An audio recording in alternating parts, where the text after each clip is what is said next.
ليه بعض الناس بتنهار من أول موقف وناس تانية بتحول المصايب لفرص؟ الفرق بين الشخص الانفعالي والمبادر.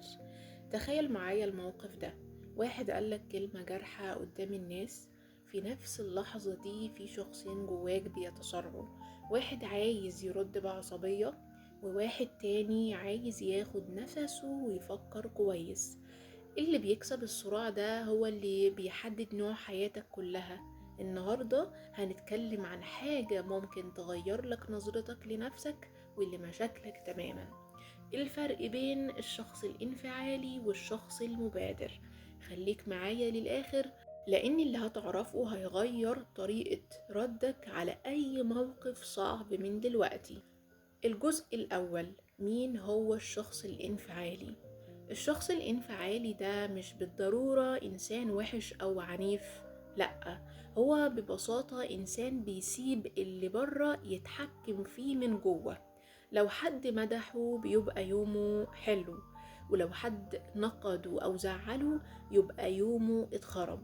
الجو مش حلو مزاجه بايظ، الشغل ضغط عليه بيبقى عصبي مع أهله من غير سبب. الشخص ده حياته زي الأرجوحة، بتتأرجح مع كل نسمة هوا. مفيش استقرار لأن مصدر سعادته أو غضبه دايما بره منه. علامات الشخص الانفعالي: واحد، بيلوم الظروف، زي الدنيا مش عايزاني أو الناس دي السبب. اتنين، بيرد بسرعة من غير ما يفكر وبعدين بيندم. تلاتة، بيستخدم جمل زي هو ايه اللي خلاني اعمل كده، ما عنديش حل. رقم 4، بيركز طول الوقت على حاجات مش في ايده يغيرها. 5، مزاجه هو اللي بيحدد انتاجيته وعلاقاته. الجزء الثاني، مين هو الشخص المبادر؟ على النقيض، الشخص المبادر عنده حاجة مهمة جدا: مساحة بين المؤثر ورد الفعل. يعني ايه؟ كل موقف بيحصل لك اللي المؤثر مش لازم يترجم فورا لرد فعل معين. في مسافة صغيرة لو استخدمتها كويس تقدر فيها تختار ازاي ترد.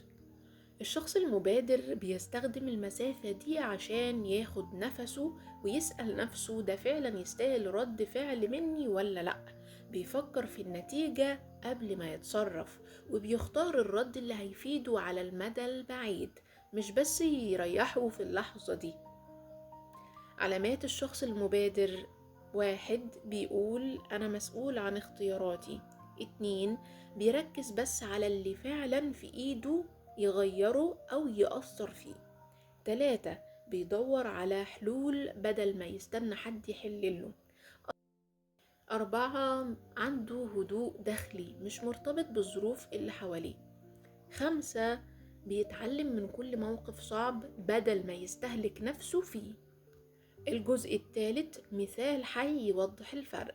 الموقف زي مديرك في شغلك انتقدك بشكل جارح قدام زمايلك. رد فعل الشخص الانفعالي: بيزعل جامد ويرد بعصبية أو يسكت ويبقى غاضب طول اليوم. بيشتكي لكل الناس وممكن يقرر يسيب الشغل من غير تفكير.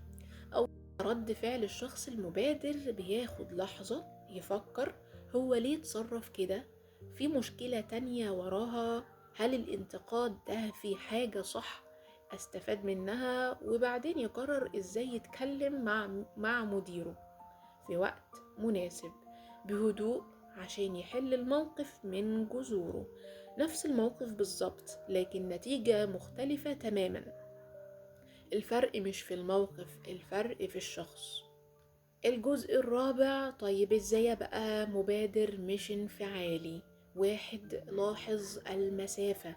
قبل اي رد فعل حاول تاخد نفس عميق او تعد لحد 10 في دماغك. الهدف انك تخلق مسافة زمنية بسيطة بينك وبين رد الفعل التلقائي.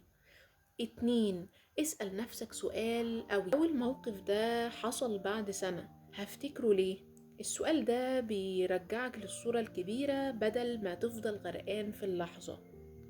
3، ركز على دايرة تأثيرك. في حاجات في ايدك تغيرها زي تصرفاتك او ردك او قراراتك، وفي حاجات مش في ايدك، زي رأي الناس، الماضي، تصرفات غيرك.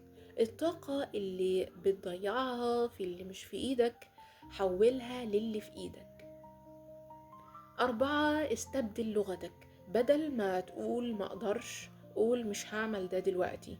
بدل ما رقم 4، تدرب يوميا على مواقف صغيرة. مش هتبقى مبادر بين ليلة وضحاها. ابدأ بمواقف بسيطة زي الزحمة أو حد قطعك وانت بتتكلم، وطبق المسافة دي وهتلاقي نفسك مع الوقت بقيت أهدى وأقوى في المواقف الكبيرة. وفي النهاية الفرق بين الانفعالي والمبادر مش فرق في الشخصية أو الجينات، دي مهارة تتعلمها. المطلوب مش إنك تبقى إنسان آلي من غير مشاعر، المطلوب إنك تتعلم تاخد المسافة دي وتختار ردك بدل ما تسيبه يختارك هو.